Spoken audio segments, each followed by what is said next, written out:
This is the Detroit Sports Podcast Network.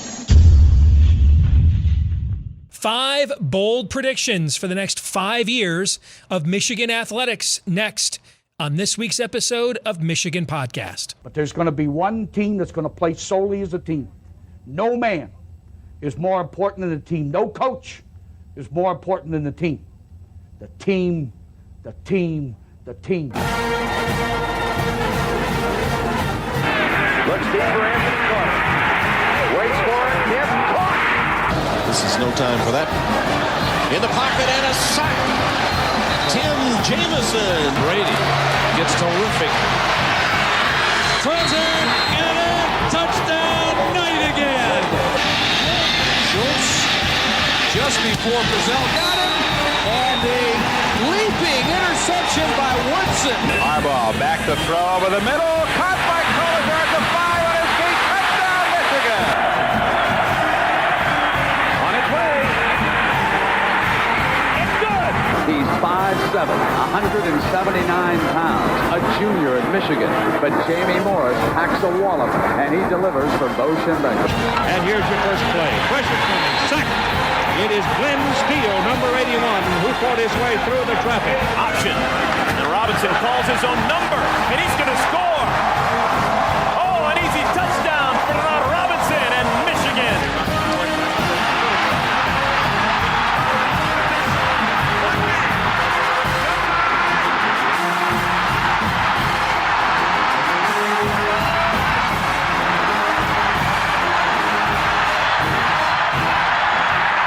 We're going to win the championship again because we're going to play as a team. And when we play as a team and the old season is over, you and I know it's going to be Michigan again. Michigan.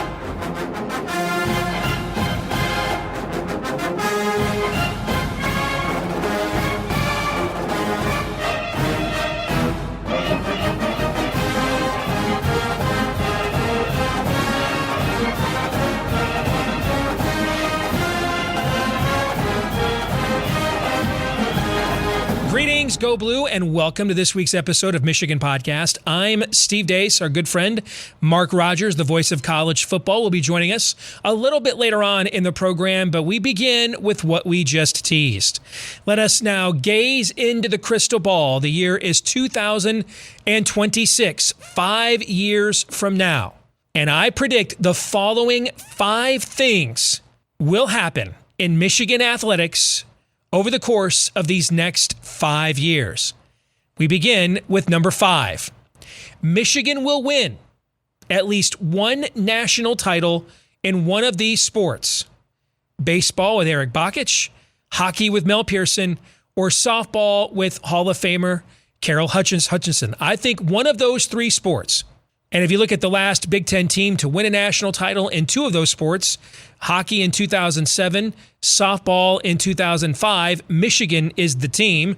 Michigan was the last Big Ten baseball team to make it to the finals of the College World Series in baseball as well. I was there with my son a couple of years ago in Omaha at the College World Series, watching and rooting for the Wolverines. Had a great time watching them in their first game against Texas Tech. I think in one of those 3 sports, Michigan will win, just like gymnastics did earlier this year. Michigan will win at least one national championship in one of those 3 sports in the next 5 years. Number 4 on our list of 5 bold predictions for the next 5 years of Michigan athletics. We began with something good. We go next to something, well, not awesome. The 100,000 fans in the stands streak at the Big House will end, and I think that's likely coming this season. Yes, I know the Michigan governor has removed the cap on crowds outdoors. Just because, though, Michigan can go to full capacity doesn't mean it will be at full capacity. Do you remember? We are not too many years removed from Coke Zeros for tickets. This is the lowest amount of buzz heading into a Michigan football season I can ever remember. At least with Rich Rod, there was intellectual curiosity about the offense and Denard Robinson.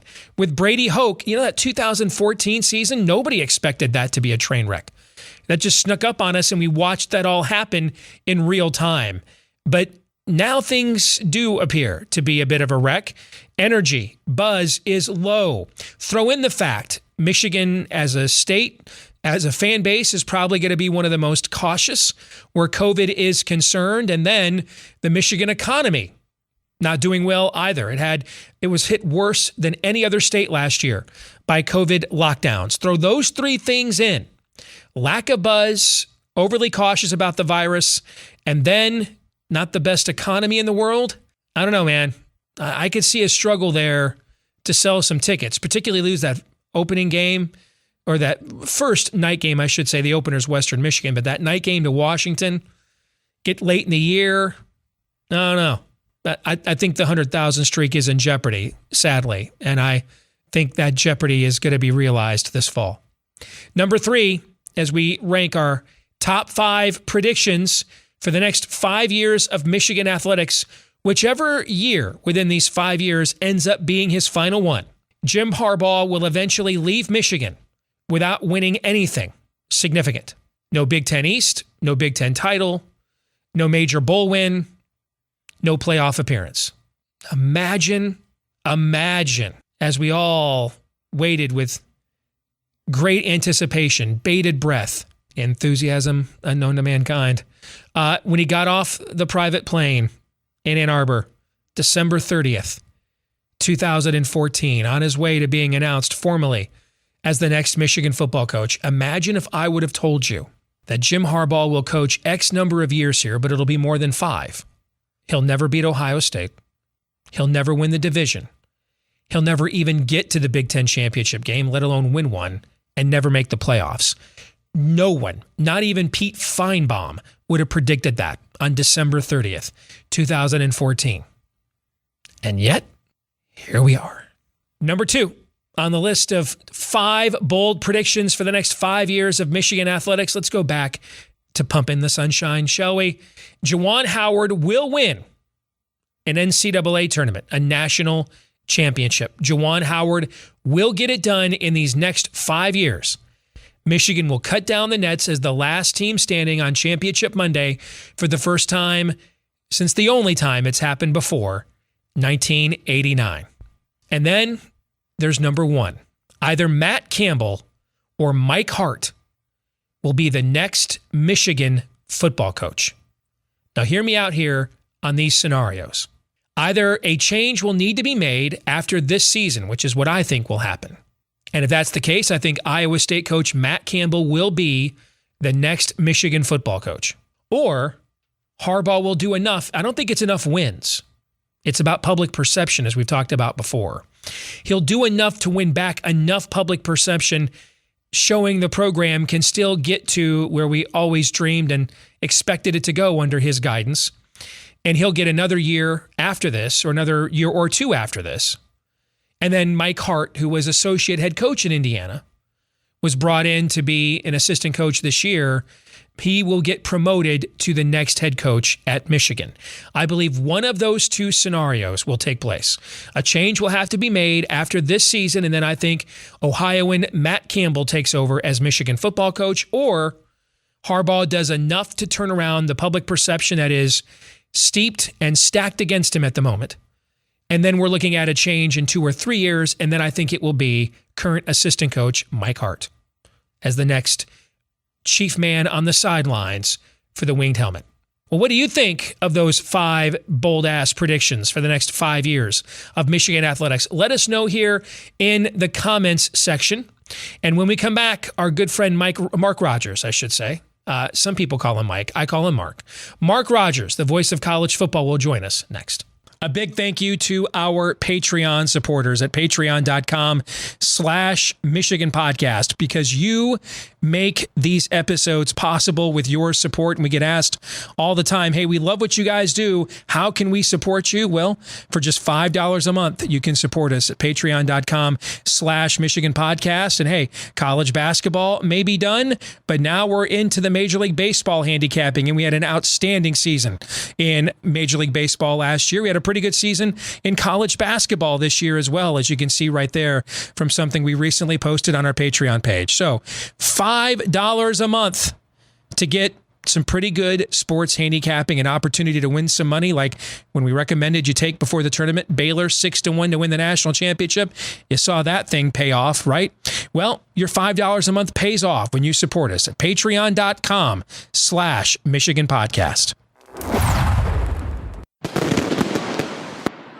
As it has been too long since we have done this, it is time for the 10-Minute War, our homage to the great 10-year war. That is back when the spectacle, the bludgeoning spectacle that once was known as a rivalry.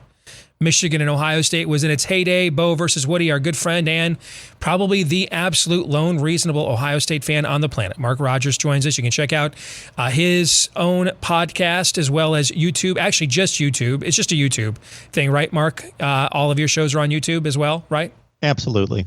He does a ton of great work, particularly right now. You know, win totals and stuff are starting to come out for college football. You want to get some inside information and ahead of the market. Mark is talking to a lot of the team correspondents around the country on a lot of scoops that maybe haven't made its way into the mainstream yet. So could be a very valuable resource for you. Mark's pretty good at handicapping college football himself as the voice of college football. So it's good to have you back, brother. Good to have you with us. So I just ran down, before we brought you on, my 5 bold predictions for the next 5 years of Michigan athletics. And a few of them are football related. I want to get your take on. Number one, I think of those 3 that are football related, I think the 100,000 streak in the stadium is at stake this year.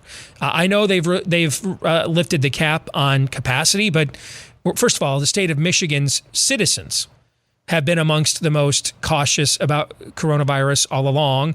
The university, of course, is helmed by the guy that tried to get rid of the Big Ten football season last year over it. So I got to believe there's at least, I don't know, and I don't know if it's a lot, but it's got to be at least 1 in 5, 1 in 6 Michigan fans that would normally buy tickets and go to games every week might not go this year. And so you're looking to replenish that base in a year where there is the lowest amount of buzz mark for a Michigan football season, I think, of all time. At least in my lifetime. We could probably go back pre-Bo.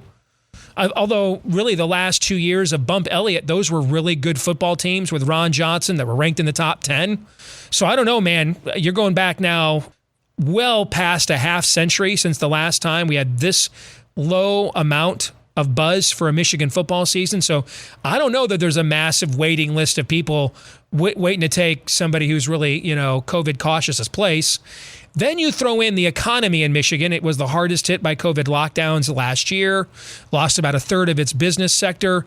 So those just seem like a lot of objections. And if the team isn't any good, or at least not up to as good as it's supposed to be, I kind of think we could be that streak could be at stake. Am I blowing this out of proportion? What do you say? Well, if the decisions leading up to this COVID-affected season are anything close to what we've seen in regards to the way the fan base views the pandemic and its response to living its life in the pandemic versus the administration, I don't know what the connection is there in Michigan.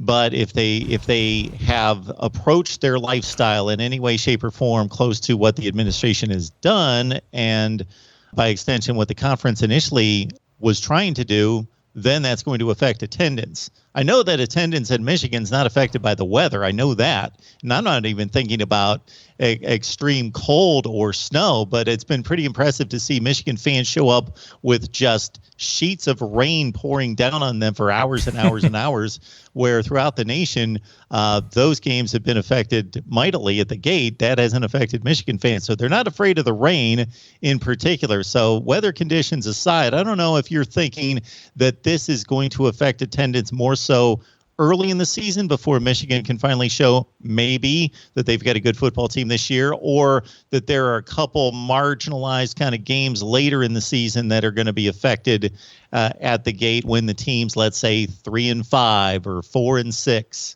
something in there. I think it could be either one. I do. I think that this is a fan base hanging by a very slim thread, Mark. It is.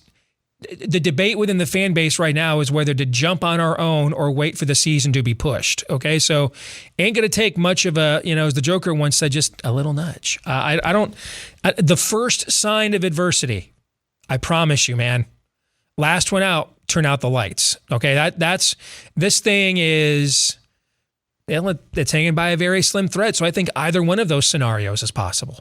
Steve, that capacity is up to 112,000. That's usually the number I see from week to week, right? Yeah. 22,000 empty seats. I think it's possible, especially when we get into the student sections. And everybody in college football is having problems. Nick Saban's whining about it. I mean, everybody in college football is having problem with the student section. Okay, but let's just say it's 1 out of 6. Keep in mind, the median age of a Michigan season ticket holder is notoriously higher than a lot of other fan bases, which is why if you've ever been to a Michigan game and stood up, you've been yelled at by a blue hair to sit down. Okay, that's just true of anybody who's ever been in the stadium. So, and that's the age group that's the most affected by COVID. So now we've got a COVID cautious elderly population that makes up a good portion of our season ticket base. You throw in the sketch attendance of students in all over the country nowadays, I can see a situation real quick where there's 20, 30,000 empty seats in that stadium. Yeah. In fact, if we were to fast forward it, this is why I don't get into how many wins Harbaugh has to have. Let's say they're 9-2. I'll even go 9-2. They won't be. But let's say they're 9-2 heading into the Ohio State game. But 2 weeks before, they went and played Penn State in a whiteout and got mollywopped again, like they always do when they play in one of those. And then they play Ohio State at the end of the year, and there's 20, 30,000 bucknuts in there with raging scarlet fever from Michigan fans that have sold their tickets. And Ohio State just comes in and sodomizes Michigan again. Anybody going to care right after that game? Well, we went 9-3. No, dude. No. My memory banks are going to challenge you a bit on getting mollywopped. That's your word. That's not mine. In Happy Valley, but I'll play along. No, they didn't. They were down 4. They was at 21-0 last year or 2019. That turned out to be a really good They came back at the end. That's true, but they were down 21-0 in the game. Yes. Just Saquon Barkley racing down the field time after time after time. The 2 years prior to that has probably just become so etched in your memory. In fact, I think he just scored again. Yes. Yeah. Yeah. All right. Let's get to my second of the 3 predictions I just made that pertain to football. I want to get your take on. That whenever he leaves, Jim Harbaugh will leave Michigan with no significant achievements. No wins over Ohio State, no division titles, no Big Ten championships, no major bowl wins, no significant achievements at all. Well, you just delivered to me through direct message your coaches' rankings, which we'll chop up at some point. And I went to that Jim Harbaugh column and your big game bonus coaching. Yeah. Yes, your bonus had a big fat 0 on it. And for a split second, I was going to challenge that. And then I thought, what is big game in Michigan? Yeah. Well, I'll define it here. Okay, Jim Harbaugh. Yeah, he's really done nothing. His biggest win is probably from a ranking standpoint. His biggest win was, and it's technically the only game he's won as an underdog. And depending on which sports book you looked at, they were a 1-point dog. What you referenced it a little while ago, the Sheets of Rain against Notre Dame in the prime time. All right. And so they were a 1-point underdog. That's his only win as an underdog at Michigan. And they weren't even a consensus underdog at every book. That is a Notre Dame team, by the way, that ended the season, I think in the, was it the Independence Bowl or some Yes, I'm trying to come up with a sponsor name. I think the Russell Athletic Bowl, I think. Bowl. Yeah, yes, one of those games. Athletic Bowl. It was against Iowa State. Yes. Yeah, they were playing a 7-5 Iowa State team.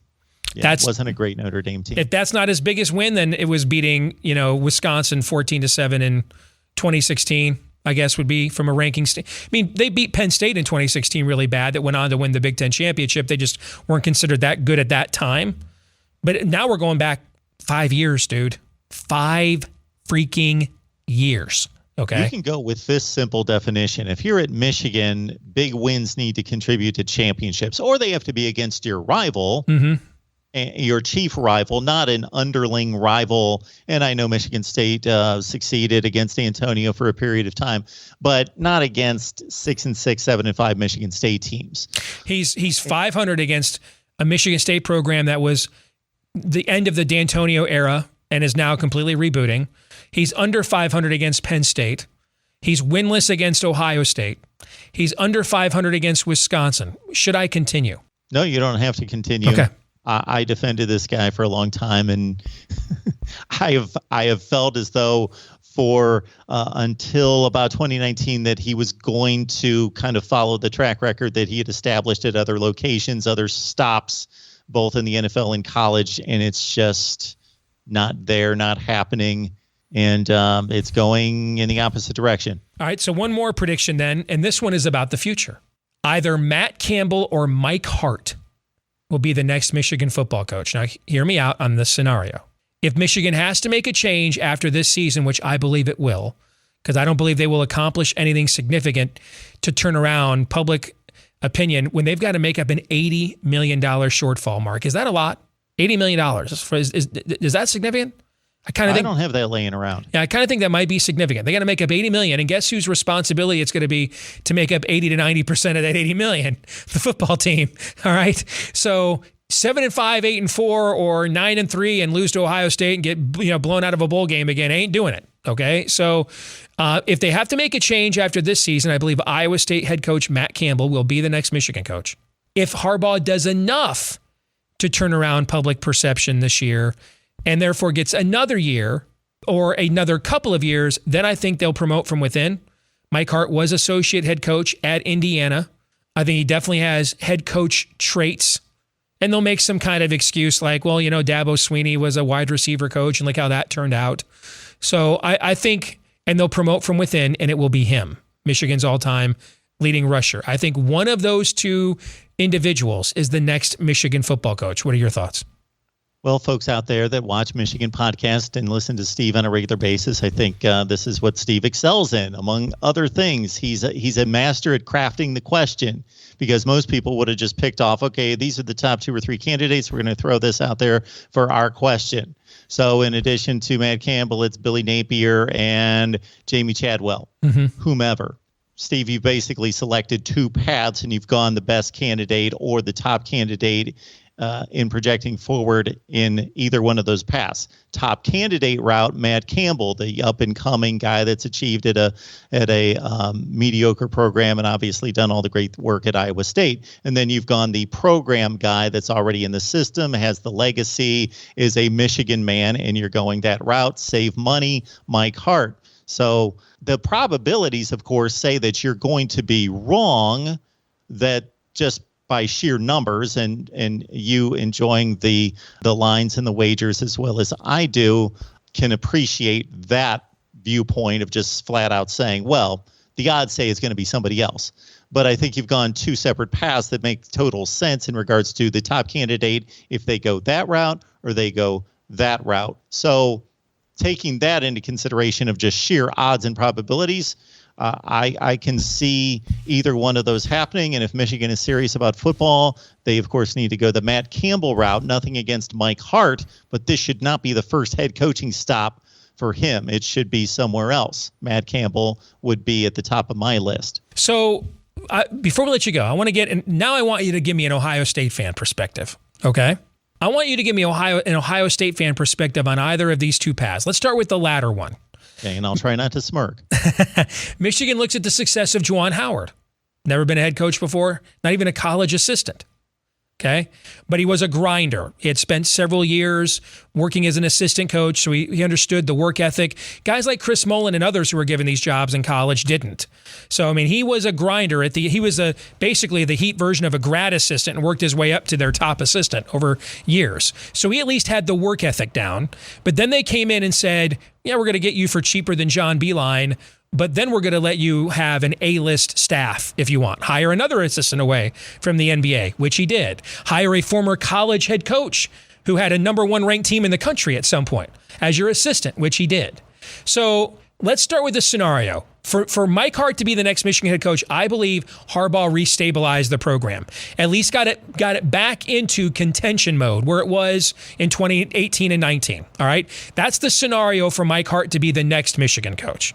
Doesn't mean that that's required for Mike Hart to ever be Michigan coach, but for him to be the next one, for him to not have to go somewhere else and then come here, this is what I think would have to happen. The program restabilizes. He's given credit as a huge influence in returning back to his alma mater, and then he moves in to a restabilized program where he is then given carte blanche to hire the absolute top-notch, not that Michigan already has, numbnut pay scales for assistants, but now he goes, like Alabama level, because we're not paying the head coach $7 million a year. an Ohio State fan perspective on a restabilized program with an alpha like Mike Hart given virtually a blank check to lay out the rest of his staff? What do you think? Well, I think in addition to all of that, if I'm reading you, I think to extend on that point would be mentors on both sides of the ball. So these coordinators would be, so Lane Kiffin's first staff at Ole Miss had Mike McIntyre on one side of the ball, the old Colorado coach, and Rich Rodriguez on the other side of the ball, not necessarily suggesting Rich Rodriguez. Yeah, but I know what you're Michigan saying, yeah. For a couple different reasons, because he's not the most stable individual, but guys that have been head coaches at a high level that can provide mentoring. So you got the up-and-comer that's the head coach, but almost like going way back to the NFL's New York Giants of the 1950s, where the head coach was Tom Landry and Vince Lombardi had assistants, yeah. Exactly. So you've got just geniuses on both sides of the ball from an X's and O's standpoint, but also mentors for Mike Hart to bring him along as a head coach at a major program. So then the other scenario is that doesn't happen this year.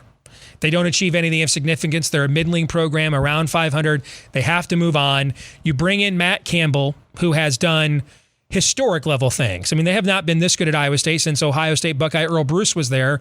And frankly, Campbell has taken it way beyond even where Earl Bruce had it, where they were a kind of a fringe top 20 team at that point in time. I mean, they're going to be preseason top 10 in the AP poll. They finished first in the Big 12 last year.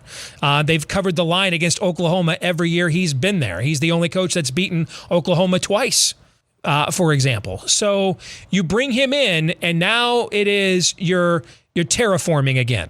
He's given an opportunity to essentially build a culture from the ground up once more, albeit with Michigan's superior resources.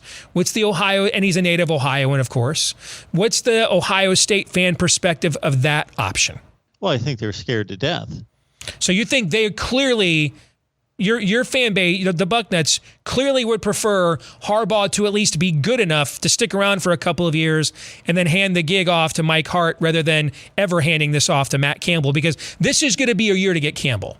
All right. He has a contract extension, but if you looked at his buyout, because you know that I did, okay, his buyout actually went down. It's only $4 million, which for Michigan or a program like that or the NFL, that's nothing. All right. So to me, this is your year to get Campbell. Everybody came back. They're clearly making one last launch at the Death Star, and I think he's moving on. Whether it's Michigan or the NFL, this is the window I think you have to get him. So you guys are that afraid of him coming here. A guy that's that good leading a football program like that and building it from the ground up is also smart enough to know his career opportunities and his window and options and when the iron is hot. So to that point, yes, that Matt Campbell scares because Jim Harbaugh obviously is succeeding at and who cares if he goes out and continues to beat the Rutgers and Marylands of the world. If he can't challenge Ohio State, then let him go 8-4, 9-3, and we'll beat up on him going forward. But Matt Campbell's resurrected a program that I don't even know if resurrection's the right word, because it's never been at this height before. So if he can do it there, then Ohio State fans that are old enough still know that institution with that football program in that state with that money, those facilities, and that brand and image can beat Ohio State consistently. It's possible. It's been done, obviously, over the course of decades. So it's not an unknown factor. And he's a guy is the hottest commodity, and exuberance and energy combined with knowledge and know-how and leadership ability is a dangerous combination, because they probably got Harbaugh just a little bit late or something just didn't work there. But Matt Campbell is right at the peak of his career, or on the precipice of it, it would appear. Mark, great stuff as always, man. We'll do this again here in a few weeks. Thanks for joining us here on Michigan Podcast. Really appreciate it. Always look forward to it, Steve. Thank you, Mark. A big thank you to our Patreon supporters at patreon.com/Michigan Podcast, because you make these episodes possible with your support. And we get asked all the time, hey, we love what you guys do. How can we support you? Well, for just $5 a month, you can support us at patreon.com/Michigan Podcast. And hey, college basketball may be done, but now we're into the Major League Baseball handicapping, and we had an outstanding season in Major League Baseball last year. We had a pretty good season in college basketball this year as well, as you can see right there from something we recently posted on our Patreon page. So $5 a month to get some pretty good sports handicapping, an opportunity to win some money, like when we recommended you take before the tournament, Baylor 6-1 to win the national championship. You saw that thing pay off, right? Well, your $5 a month pays off when you support us at patreon.com/Michigan Podcast. And now Twitter poll results. We asked you, how many football head coaching changes will Michigan make in the next 5 years? 66.7% of you said 1. 23.6% said 2. I think there's a better chance, much better chance, we have to make 2 than 0, unfortunately. And I'm hoping we only have to make 1. But that math worked itself out here, because only 9.8% of you said 0. Is marijuana legal in Michigan? Like on a non-medicinal level? If so, man, puff, puff, pass, brah. All right? Sharing is caring. Let's get to our feedback of the week. And this comes from Jay Willis. He says, Michigan will be solid this year. There's just too much talent. We said that last year. If JH or Jim Harbaugh can't win 8 or 9 games with this team, then he should step down. They don't have Ohio State talent, but they are deeper than any other team in the Big Ten. Well, my analytical numbers agree that that is the case, but that was the case last year. How about the fact now we're down to win 8 or 9 games? That's kind of cool. One of my radio mentors once taught me, if at first you don't succeed, lower your expectations, right? I mean, at this point, why don't we get down to, hey, man, don't face plant for the pregame handshake and coach for Evs. Why don't we do that? Or can you try not to pull a Mike Tyson and eat your children and then, 10-year extensions? Or don't murder. Don't commit like any violent felonies.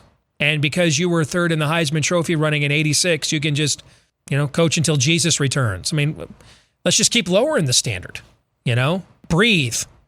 Sufficiently breathe from the sidelines while wearing Michigan gear and sold to the man in the cold sweat. I mean, we're sitting here in year 7 arguing, and Jay Will is nothing against you.